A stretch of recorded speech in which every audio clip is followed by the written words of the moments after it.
ओम शांति। 5 अप्रैल 2025 बाबा के महावाक्य। मीठे बच्चे, तुम्हें अभी नाम रूप की बीमारी से बचना है। उल्टा खाता नहीं बनाना है। एक बाप की याद में रहना है। प्रश्न: भाग्यवान बच्चे किस मुख्य पुरुषार्थ से अपना भाग्य बना देते हैं? उत्तर: भाग्यवान बच्चे सबको सुख देने का पुरुषार्थ करते हैं। मनसा वाचा कर्मणा कोई को दुख नहीं देते हैं। शीतल होकर चलते हैं तो भाग्य बनता जाता है। तुम्हारी यह स्टूडेंट लाइफ है। तुम्हें अब घुटके नहीं खाने हैं। अपार खुशी में रहना है। गीत: तुम ही हो माता पिता, तुम ही हो। ओम शांति। सभी बच्चे मुरली सुनते हैं। जहां भी मुरली जाती है, सब जानते हैं कि जिसकी महिमा गाई जाती है वह कोई साकार नहीं है, निराकार की महिमा है। निराकार साकार द्वारा अभी सम्मुख मुरली सुना रहे हैं। ऐसे भी कहेंगे अभी हम आत्मा उन्हें देख रहे हैं। आत्मा बहुत सूक्ष्म है, इन आँखों से देखने में नहीं आती। भक्ति मार्ग में भी जानते हैं कि हम आत्मा सूक्ष्म है, परंतु पूरा रहस्य बुद्धि में नहीं है कि आत्मा है क्या। परमात्मा को याद करते हैं, परंतु वह है क्या, यह दुनिया नहीं जानती। तुम भी नहीं जानते थे। अभी तुम बच्चों को यह निश्चय है कि यह कोई लौकिक टीचर व संबंधी भी नहीं। जैसे सृष्टि में और मनुष्य हैं, वैसे यह दादा भी था। तुम जब महिमा गाते थे, त्वमेव माताश्च पिता त्वमेव, तो समझते थे ऊपर में है। अभी बाप कहते हैं मैंने इसमें प्रवेश किया है, मैं वही इसमें हूँ। आगे तो बहुत प्रेम से महिमा गाते थे, डर भी रखते थे। अभी तो वह यहाँ इस शरीर में आए हैं। जो निराकार था वह अब साकार में आ गया है। वह बैठ बच्चों को सिखलाते हैं। दुनिया नहीं जानती कि वह क्या सिखलाते हैं। वह तो गीता का भगवान श्री कृष्ण समझते हैं। कह देते हैं वह राजयोग सिखलाते हैं। अच्छा, बाकी बाप क्या करते हैं? भल गाते थे तुम मात पिता, परंतु उनसे क्या और कब मिलता है यह कुछ नहीं जानते। गीता सुनते थे तो समझते थे श्री कृष्ण द्वारा राजयोग सीखा था। फिर वह कब आकर सिखलाएंगे, वह भी ध्यान में आता होगा। इस समय यह वही महाभारत लड़ाई है, तो जरूर श्री कृष्ण का समय होगा। जरूर वही हिस्ट्री ज्योग्राफी रिपीट होनी चाहिए। दिन प्रतिदिन समझते जाएंगे। जरूर गीता का भगवान होना चाहिए। बरोबर महाभारत लड़ाई भी देखने में आती है। जरूर इस दुनिया का अंत होगा। दिखाते हैं पांडव पहाड़ पर चले गए, तो उनकी बुद्धि में यह आता होगा बरोबर विनाश तो सामने खड़ा है। अब श्री कृष्ण है कहाँ? ढूंढते रहेंगे जब तक तुमसे सुने कि गीता का भगवान श्री कृष्ण नहीं शिव है। तुम्हारी बुद्धि में तो यह बात पक्की है। यह तुम कभी भूल नहीं सकते। कोई को भी तुम समझा सकते हो, गीता का भगवान श्री कृष्ण नहीं, शिव है। दुनिया में तो कोई भी नहीं कहेगा सिवाय तुम बच्चों के। अब गीता का भगवान राजयोग सिखलाते थे तो जरूर इससे सिद्ध होता है नर से नारायण बनाते थे। तुम बच्चे जानते हो भगवान हमको पढ़ाते हैं, बरोबर नर से नारायण बनाते हैं। इन लक्ष्मी नारायण का स्वर्ग में राज्य था ना, अभी तो वह स्वर्ग भी नहीं है, तो नारायण भी नहीं है, देवताएं भी नहीं हैं। चित्र है जिससे समझते हैं यह होकर गए हैं। अभी तुम समझते हो इन्हों को कितने वर्ष हुए। तुमको पक्का मालूम है आज से 5000 वर्ष पहले इन्हों का राज्य था। अभी तो है अंत, लड़ाई भी सामने खड़ी है। जानते हो बाप हमको पढ़ा रहे हैं, सभी सेंटर्स में पढ़ते भी हैं तो पढ़ाते भी हैं। पढ़ाने की युक्ति बड़ी अच्छी है, चित्रों द्वारा समझानी अच्छी मिल सकेगी। मुख्य बात है गीता का भगवान शिव व श्री कृष्ण। फर्क तो बहुत है ना। सदगति दाता स्वर्ग की स्थापना करने वाला अथवा आदि सनातन देवी देवता धर्म की फिर से स्थापना करने वाला शिव व श्री कृष्ण। मुख्य है ही 3 बातों का फैसला। इस पर ही बाबा जोर देते हैं। बल ओपिनियन लिखकर देते हैं कि यह बहुत अच्छा है, परंतु इससे कुछ भी फायदा नहीं। तुम्हारी जो मुख्य बात है उस पर जोर देना है। तुम्हारी जीत भी है इसमें। तुम सिद्ध कर बतलाते हो भगवान एक होता है।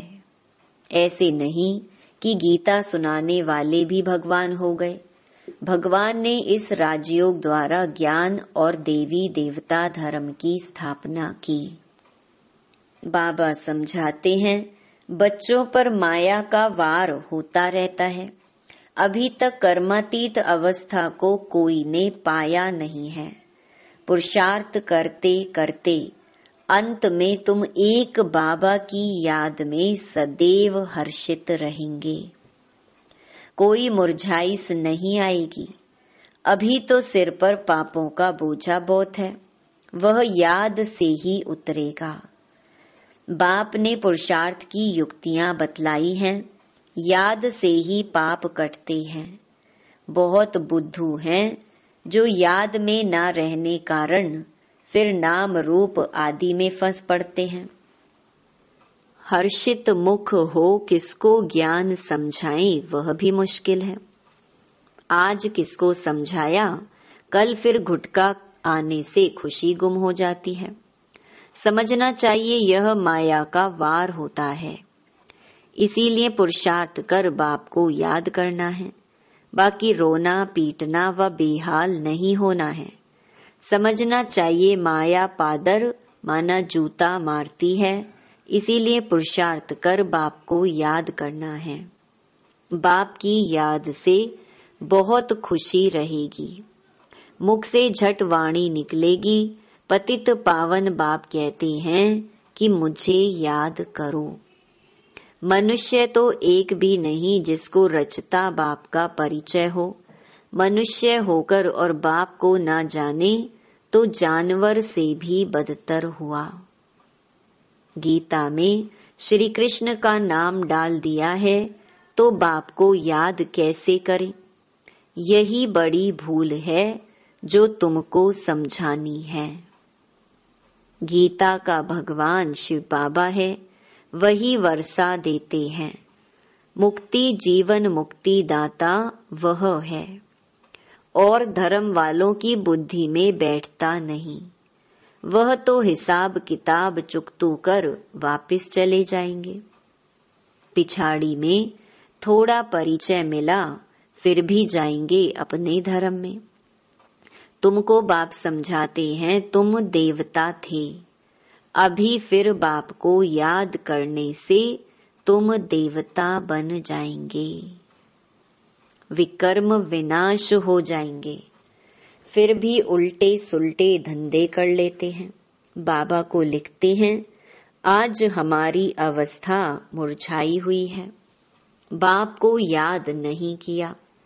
याद नहीं करेंगे तो जरूर मुरझाएंगे। यह है ही मुर्दों की दुनिया, सभी मरे पड़े हैं। तुम बाप के बने हो तो बाप का फरमान है, मुझे याद करो तो विकर्म विनाश हो जाए। यह शरीर तो पुराना तमो प्रधान है, पिछाड़ी तक कुछ न कुछ होता रहेगा। जब तक बाप की याद में रहे, कर्मातीत अवस्था को पाए, तब तक माया हिलाती रहेगी, किसको भी छोड़ेगी नहीं। जांच करते रहना चाहिए कि माया कैसे धक्का खिलाती है। भगवान हमको पढ़ाते हैं, यह भूलना क्यों चाहिए।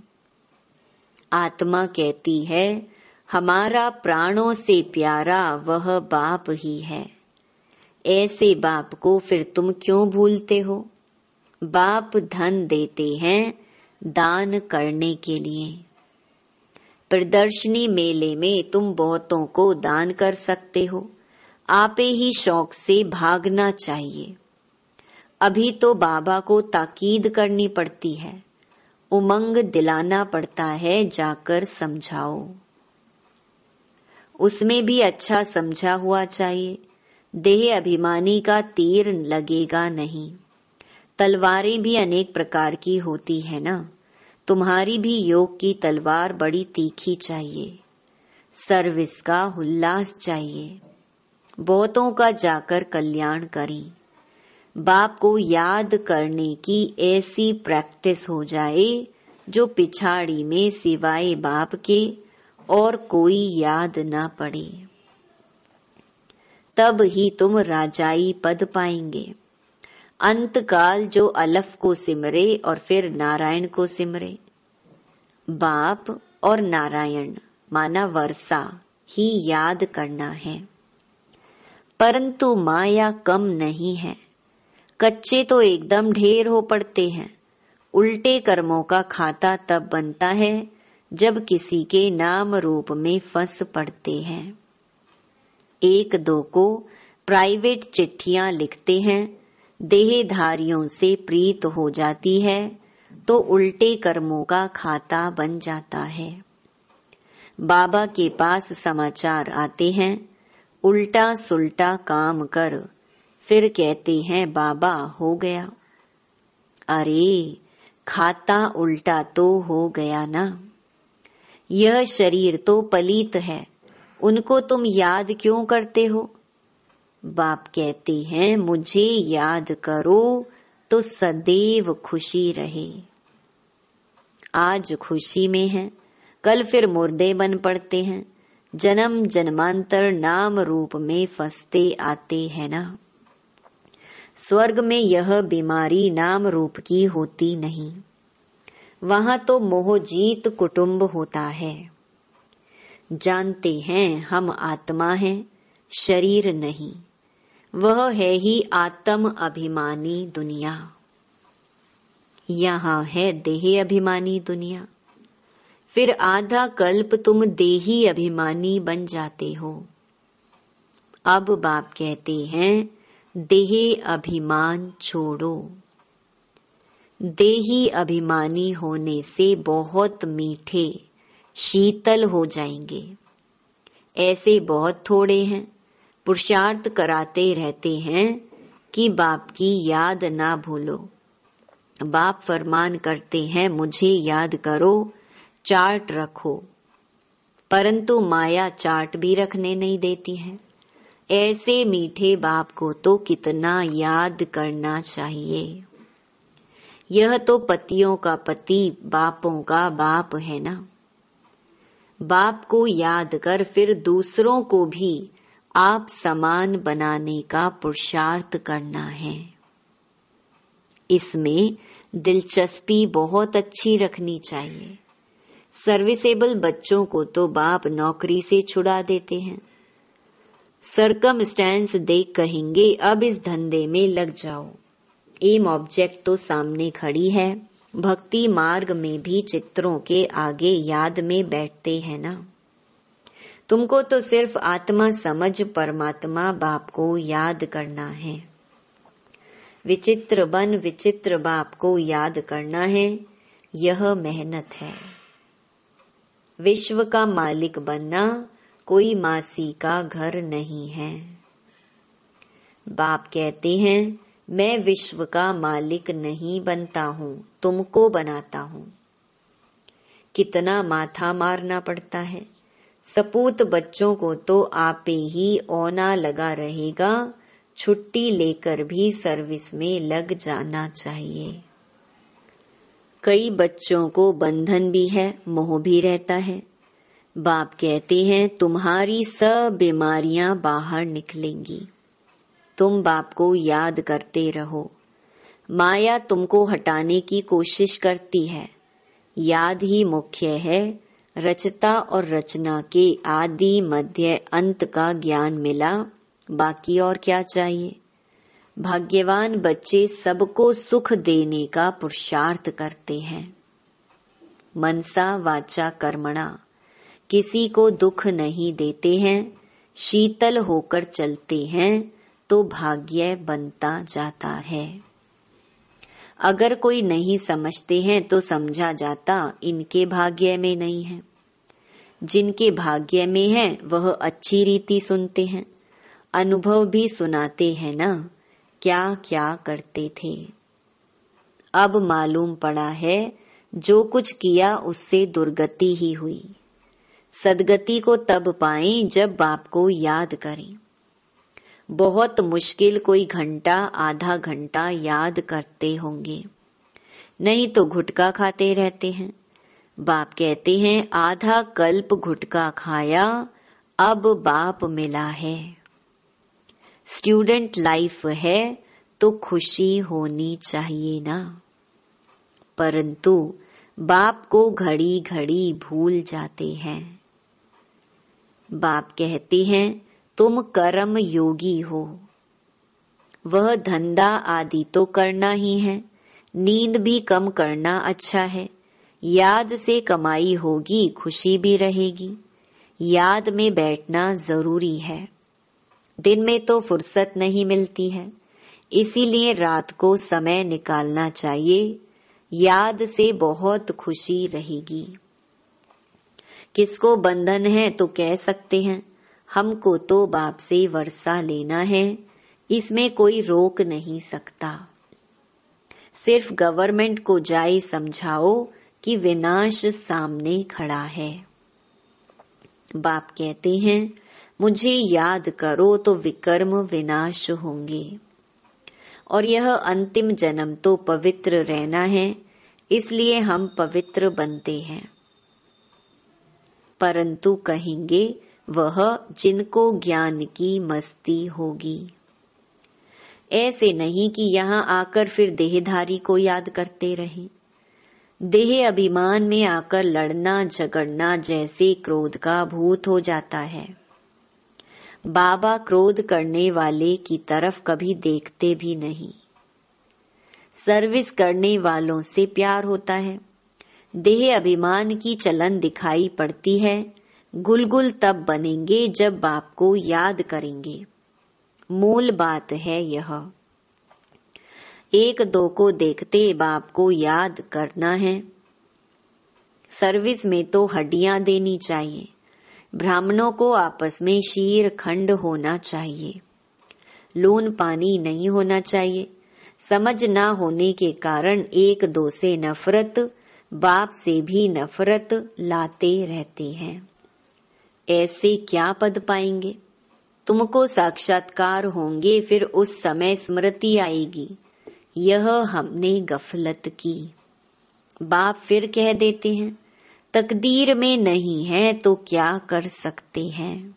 अच्छा, मीठे मीठे सिकिलधे बच्चों प्रति मात पिता बाप दादा का याद प्यार और गुड मॉर्निंग। रूहानी बाप की रूहानी बच्चों को नमस्ते। धारणा के लिए मुख्य सार। पहला, निर्बंधन बनने के लिए ज्ञान की मस्ती हो, देह अभिमान की चलन न हो,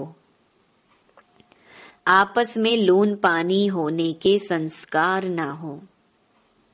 देहधारियों से प्यार है तो बंधन मुक्त हो नहीं सकते। दूसरा, कर्म योगी बनकर रहना है, याद में बैठना जरूर है। आत्म अभिमानी बन बहुत मीठा और शीतल बनने का पुरुषार्थ करना है। सर्विस में हड्डियां देनी है। वरदान, श्रीमत से मनमत और जनमत की मिलावट को समाप्त करने वाले सच्चे स्व कल्याणी भव। बाप ने बच्चों को सभी खजाने स्व कल्याण और विश्व कल्याण के प्रति दिए हैं, लेकिन उन्हें व्यर्थ तरफ लगाना, अकल्याण के कार्य में लगाना, श्रीमत में मनमत और जनमत की मिलावट करना, यह अमानत में खयानत है। अब इस खयानत और मिलावट को समाप्त कर रूहानियत और रहम को धारण करो। अपने ऊपर और सर्व के ऊपर रहम कर स्व कल्याणी बनो। स्व को देखो, बाप को देखो, औरों को नहीं देखो। स्लोगन, सदा हर्षित वही रह सकते हैं जो कहीं भी आकर्षित नहीं होते हैं। अव्यक्त इशारे। कंबाइंड रूप की स्मृति से सदा विजयी बनो। बाबा और हम कंबाइंड हैं। करावन हार बाबा और करने के निमित्त मैं आत्मा हूँ। इसको कहते हैं असोच, अर्थात एक की याद। शुभ चिंतन में रहने वाले को कभी चिंता नहीं होती। जैसे बाप और आप कंबाइंड हो, शरीर और आत्मा कंबाइंड है। आपका भविष्य विष्णु स्वरूप कंबाइंड है। ऐसे स्व सेवा और सर्व की सेवा कंबाइंड हो, तब मेहनत कम, सफलता ज्यादा मिलेगी। अच्छा, ओम शांति।